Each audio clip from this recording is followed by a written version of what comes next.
Assalamualaikum warahmatullahi wabarakatuh. Perkenalkan, nama saya Gal Fitri dengan nomor induk mahasiswa D119038886 dari kelompok 2 Manajemen F. Saya di sini akan mempresentasikan mengenai multinational capital budgeting. Pengertian multinational capital budgeting. Multinational capital budgeting merupakan serangkaian proses perusahaan multinasional dalam mengevaluasi proyek dan menggunakan penganggaran modal yang membandingkan manfaat dari suatu proyek dengan biaya-biayanya. Batas 1 tahun tidak mutlak. Kategori pengeluaran ini termasuk biaya untuk pembelian aset tetap atau investasi dalam aset tetap, yaitu tanah, bangunan, mesin, dan peralatan lainnya. Biaya untuk dana, untuk iklan jangka panjang, proyek penelitian dan pengembangan juga termasuk dalam kategori investasi. Di antara proses bisnis lainnya, capital budgeting adalah yang paling esensial. Jika dalam proses multinational capital budgeting tidak disepakati, maka proyek perusahaan sebesar apapun tidak boleh dimulai. Saat capital budgeting dilakukan, divisi keuangan biasanya mempertimbangkan dua kepentingan, yaitu yang pertama, kepentingan profit masa depan, yang kedua, kepentingan investor. Tujuan multinational capital budgeting untuk melakukan investasi modal secara tepat sehingga sebuah proyek atau investasi mampu menghasilkan aliran kas masuk yang lebih besar di masa depan dan menutupi biaya investasi awal, dan menghindarkan potensi pelanggaran oleh para penanggung jawab proyek di perusahaan, sehingga dana perusahaan dapat dimanfaatkan dengan seefektif dan seefisien mungkin, tanpa adanya tindak korupsi, serta untuk memisahkan proyek internasional yang pantas diimplementasikan dan proyek yang tidak patut dilaksanakan. Langkah-langkah multinational capital budgeting. Langkah-langkah multinational capital budgeting terdiri dari 6 langkah yang saling berkaitan, yaitu yang pertama, ada penelitian dasar, yaitu rencana pelaksanaan proyek atau investasi harus didukung oleh data dan informasi. Yang kedua, pembuatan proposal, yaitu proposal penganggaran barang modal dibuat di semua tingkat dalam sebuah organisasi bisnis. Yang ketiga, kajian dan analisa, yaitu proposal penganggaran barang modal secara formal direview untuk mengevaluasi kemampuan ekonominya. Yang keempat, pengambilan keputusan, yaitu pentingnya penganggaran barang modal menggambarkan tingkat organisasi yang membuat keputusan penganggaran. Yang kelima, implementasi, yaitu ketika sebuah proposal telah disetujui dan dananya telah siap, tahap implementasi segera dimulai. Dan yang terakhir, tindak lanjut, yaitu setelah diimplementasikan, maka perlu dilakukan monitoring selama tahap kegiatan operasi berjalan dari proyek tersebut. Tahapan penganggaran modal multinasional. Stepnya, yang pertama, biaya proyek harus ditentukan. Yang kedua, manajemen harus memperkirakan aliran kas yang diharapkan dari proyek. Yang ketiga, risiko dari aliran kas harus diestimasi memakai distribusi probabilitas aliran kas. Yang keempat, dengan mengetahui risiko dari proyek, manajemen harus menentukan biaya modal yang tepat. Yang terakhir, dengan menggunakan nilai waktu uang, aliran kas masuk yang diharapkan dipergunakan untuk menentukan nilai aktiva. Ada beberapa faktor-faktor pertimbangan dalam melakukan investasi di luar negeri, yaitu yang pertama, fluktuasi nilai tukar, yang kedua, usia proyek, yang ketiga, arus cash flow per tahun yang diharapkan, yang keempat, tingkat resiko di dalam dan luar negeri, dan yang terakhir, nilai investasi awal.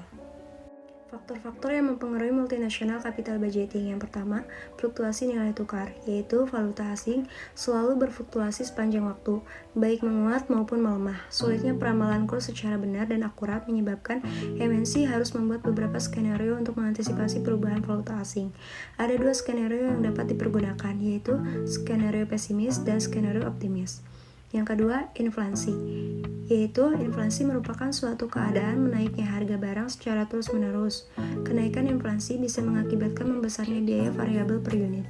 Peramalan inflasi yang tidak akurat akan menyebabkan ketidakakuratan peramalan aliran kas suatu proyek.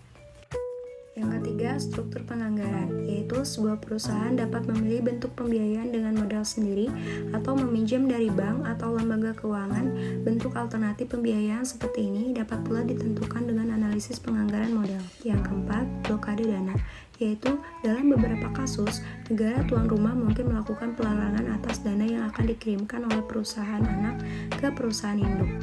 Yang kelima, biaya media sosial, yaitu terkadang perusahaan asing yang hadir di suatu negara akan menimbulkan gesekan dalam masyarakat. Oleh karena itu, suatu proyek perlu memasukkan biaya sosial dalam perhitungan pengeluaran operasional normal. Yang keenam, nasionalisasi, yaitu suatu bentuk resiko dalam multinational capital budgeting adalah pengambil alihan perusahaan oleh pemerintah. Oleh karena itu, perusahaan harus memperkirakan NPV sebelum diambil alih. Selanjutnya nilai sisa, yaitu besarnya nilai sisa proyek MNC memberikan pengaruh yang signifikan terhadap NPV proyek. Apabila salvage value tidak tentu, maka MNC tidak akan mengetahui dengan pasti nilai salvage value yang akan dipakai dalam menghitung NPV perusahaan dan harus mengestimasikan ulang NPV didasarkan pada perubahan salvage value tersebut. Yang terakhir, intensif pemerintah, yaitu proyek baru MNC di luar negeri dapat memberikan dampak yang menguntungkan bagi kondisi perekonomian negara asal. Karena itu, investasi berupa pendirian perusahaan anak di luar negeri sangat didukung oleh pemerintah negara asal. Berbagai intensif ditawarkan oleh pemerintah negara asal, antara lain berupa pinjaman dengan bunga rendah dan pengurangan tingkat pajak. Berikut adalah metode-metode multinational capital budgeting.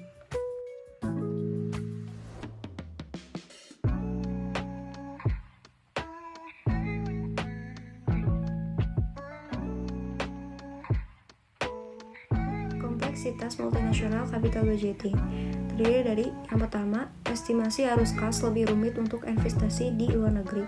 Yang kedua, arus kas tersebut harus dikonversi ke dalam mata uang induk perusahaan.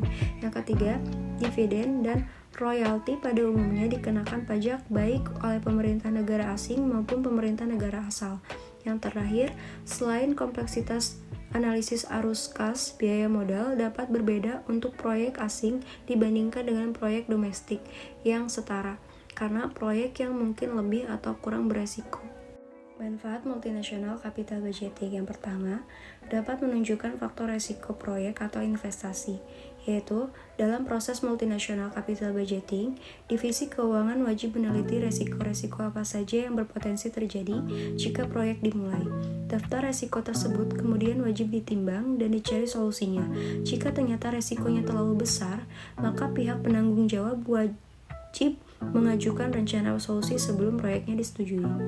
Yang kedua, menentukan jenis proyek yang dapat dilakukan, yaitu manfaat kedua multinational capital budgeting adalah memberikan alternatif proyek lebih minim resiko atau menguntungkan bagi perusahaan.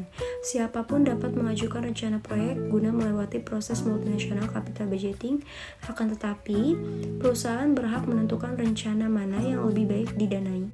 Yang ketiga, membantu perusahaan membuat rencana jangka panjang, yaitu dalam proses multinational capital budgeting, divisi keuangan umumnya dapat membuat beberapa opsi pelaksanaan proyek sekaligus, mulai dari jangka pendek hingga proyek jangka terpanjang. Sebelum menyetujui pendanaan sebuah proyek, umumnya divisi keuangan akan memprediksi terlebih dulu kebutuhan keuangan dalam jangka minimal 1 tahun. Yang keempat, menunjukkan sisi keuangan proyek kepada investor, yaitu bagi perusahaan dengan pendanaan dari investor, multinational capital budgeting adalah proses yang menguntungkan. Selain bukti profesionalitas perusahaan, multinational capital budgeting juga dapat menunjukkan sisi probabilitas sebuah proyek berdasarkan data terpercaya. Yang terakhir, menghindarkan proyek dari oknum, yaitu tidak dapat dipungkiri, proyek perusahaan adalah salah satu kegiatan rawan markup oleh oknum tidak bertanggung jawab. Dengan adanya multinational capital budgeting, dapat menghindarkan potensi pelanggaran oleh para penanggung jawab proyek di perusahaan, sehingga dana perusahaan dapat dimanfaatkan dengan seefektif dan seefisien mungkin, tanpa adanya tindak korupsi. Berikut merupakan studi kasus multinational capital budgeting. Sekian penjelasan dari saya mengenai multinational capital budgeting. Wassalamualaikum warahmatullahi wabarakatuh. Terima kasih.